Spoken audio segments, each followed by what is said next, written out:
So hey guys, welcome back. This is Anmol Shukla and a very warm welcome to my YouTube channel History with me.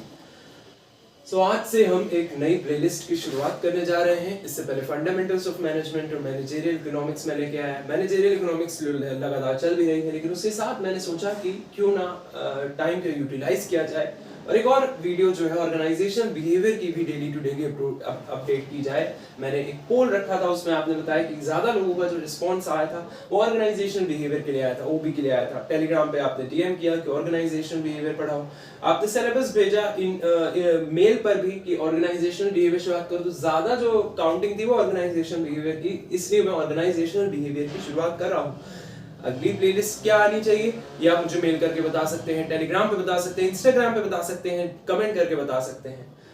तो organisational behaviour की हम शुरुआत करने जा रहे हैं। उससे पहले एक खास बात कि अब से जो है इस प्लेलिस्ट की खासकर ऑर्गेनाइजेशनल बिहेवियर के जो नोट्स हैं, उस लेक्चर के नोट्स आपको टेलीग्राम चैनल पर नहीं बल्कि इसी लेक्चर के डिस्क्रिप्शन बॉक्स में मिल जाएंगे, उसी लेक्चर के नोट्स जो मैं पढ़ा रहा हूँ।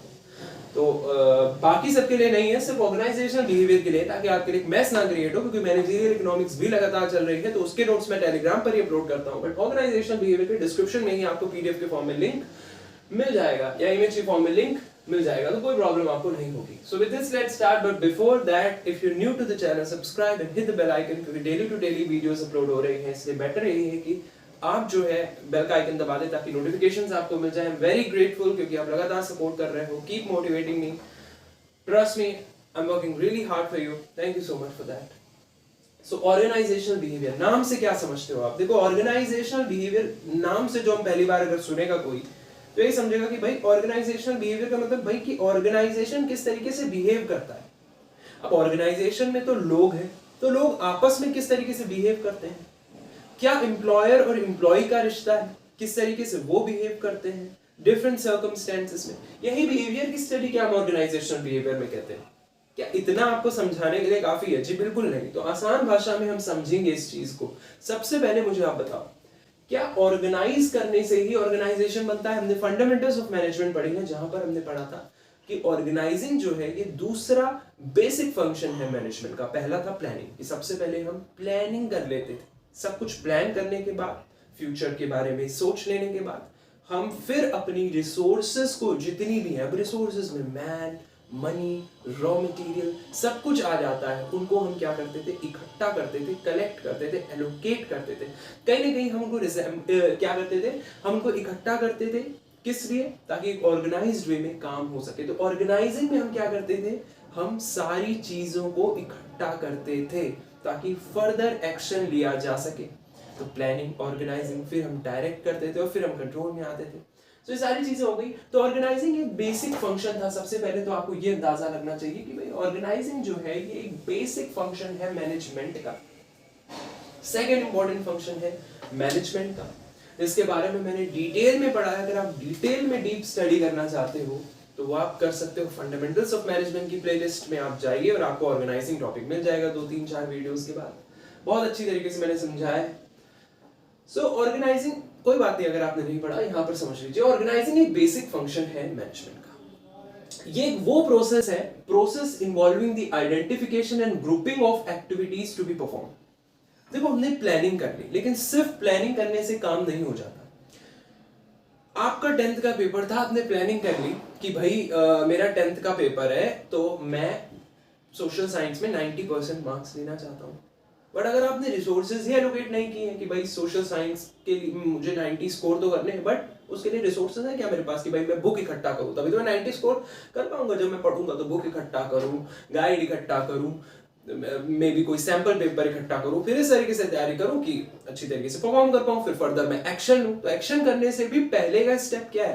प्लान करना। और प्लान करने के बाद का स्टेप क्या है कि हम चीजों को इकट्ठा तो करें, हम चीजों को, हम अपनी रिसोर्सेज को, एक्टिविटीज को जो हमें करनी है उनको तो देखें कि वो क्या क्या करनी है, उनको तो ऑर्गेनाइज करें। So that is what organising is. So it is a process involving the identification and grouping of activities. तो यहाँ पर हम आइडेंटिफाई करते हैं कि भाई कौन कौन सी एक्टिविटीज हमें परफॉर्म करनी है। ना सिर्फ हम आइडेंटिफाई करते हैं, हम एक्टिविटीज को ग्रुप करते हैं, हम डिफाइन करते हैं और इस्टेब्लिश करते हैं अथॉरिटी रिस्पॉन्सिबिलिटी रिलेशनशिप को। इट्स रियली वेरी इंपॉर्टेंट कि भाई before you start your action, action से पहले भाई कि लोगों को करना क्या है, किन किन लोगों को क्या क्या करना है, ठीक है।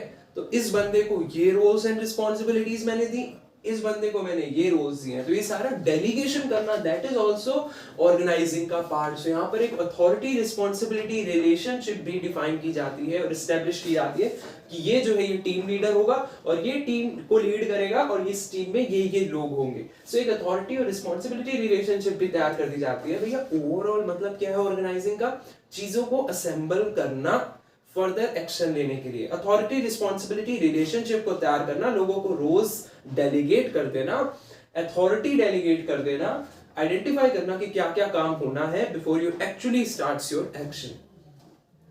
सो आसान शब्दों में कहें तो तीसरे पॉइंट में अब आप पूरी तरीके से इसको समझ जाओगे कि basically it consist of arranging, आप अरेंज कर रहे हो चीजों को ताकि सिस्टमैटिक वे में फर्दर आप एक्शन के लिए आगे बढ़ सको।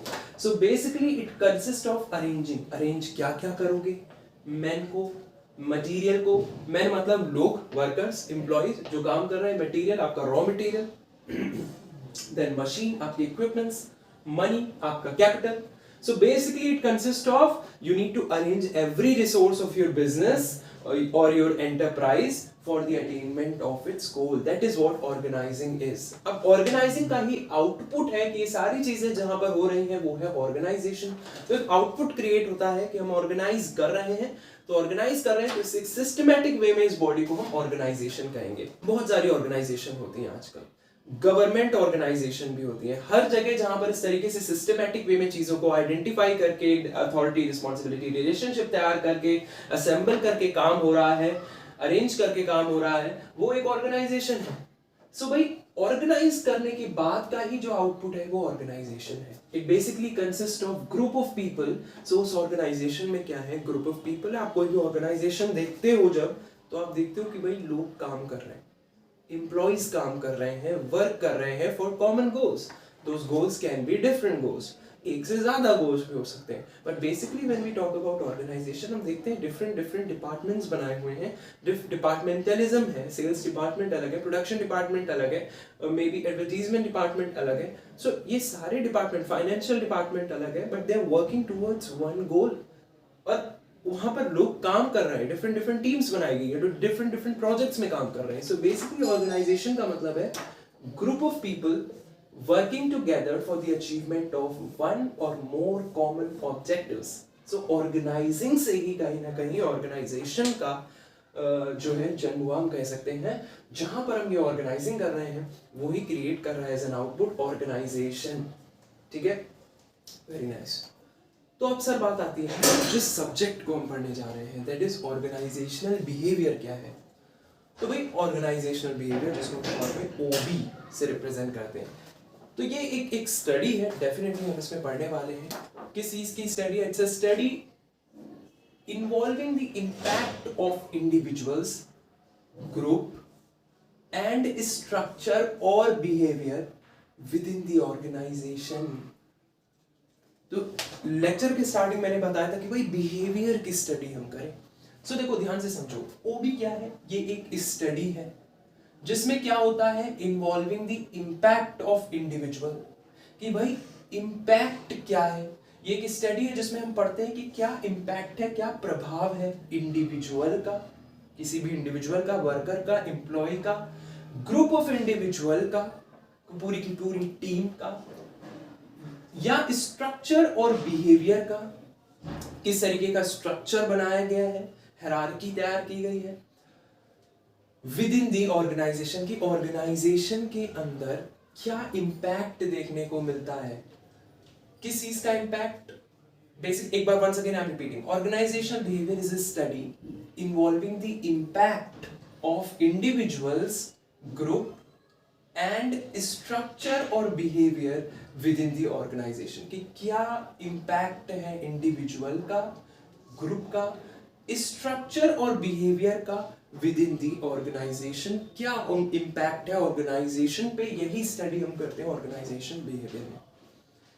आसान शब्दों में, this study is useful for the effective working of an organisation. देखो कहने का मतलब है कि आसान भाषा में अगर मैं एक्सप्लेन करूं कि भाई ऑर्गेनाइजेशनल बिहेवियर में हम देखते हैं कि भाई लोगों के आपस में किस तरीके की रिलेशन है, आप वो किस तरीके से बिहेव करते हैं, ऑर्गेनाइजेशन के स्ट्रक्चर के प्रति वो किस तरीके से बिहेव करते हैं, ग्रुप ऑफ इंडिविजुअल्स आपस में किस तरीके से बिहेव करते हैं। That is something we study in organisational behaviour. It's a study involving the impact of individual. It's a study involving the impact of individuals, group and structure or behavior within the organization। किस तरीके का impact produce कर रहे हैं ये individual, ये group या structure और बिहेवियर जो ऑर्गेनाइजेशन का है। That is what we study in organisational behaviour. I hope you got an idea. और लास्ट लाइन आपको पूरी तरीके से क्लैरिटी दे देगी कि it is a study of what people do within an organisation.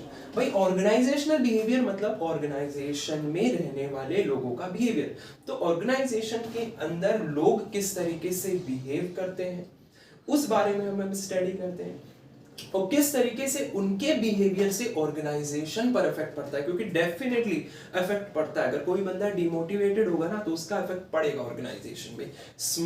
Small चीजें बड़े डिफरेंस क्रिएट करती हैं। So for that you need to understand that is what we study here in organizational behavior. It's a study of what people do within an organization और किस तरीके से उनके behaviour से इफेक्ट होता है organisation. That is something we study in organizational behavior. Now if you ask me कि भाई कौन कौन से ऐसे कंसर्न टॉपिक्स है जिससे ये ऑर्गेनाइजेशनल बिहेवियर डील करता है। So concern topics organisational behaviour deals with are employment related matters such as job, work, leaves, turnover, productivity, human performance and management। इसके अलावा कुछ टॉपिक्स से डील करता है जैसे मोटिवेशन, जिसकी बात डेफिनेटली आ जाती है क्योंकि यहाँ पर हम पढ़ते हैं कि लोग किस तरीके से बिहेव करते हैं। अब लोगों के बिहेवियर में मोटिवेशन डिमोटिवेशन तो दिखेगी। So motivation is something we deals with here. Leader behaviour and power and also interpersonal communication etc. तो ये सारे कंसर्न टॉपिक्स हैं जो हम डील करेंगे यहाँ पर ऑर्गेनाइजेशनल बिहेवियर में इनके बारे में। सो आई होप ये इंट्रो पार्ट आपको क्लैरिटी दे रहा है। अगर नहीं समझ में आए तो दोबारा से ये वीडियो देखिए, आई एम श्योर आपको दोबारा में समझ में आ जाएगा। Will see you in the next video. Take care.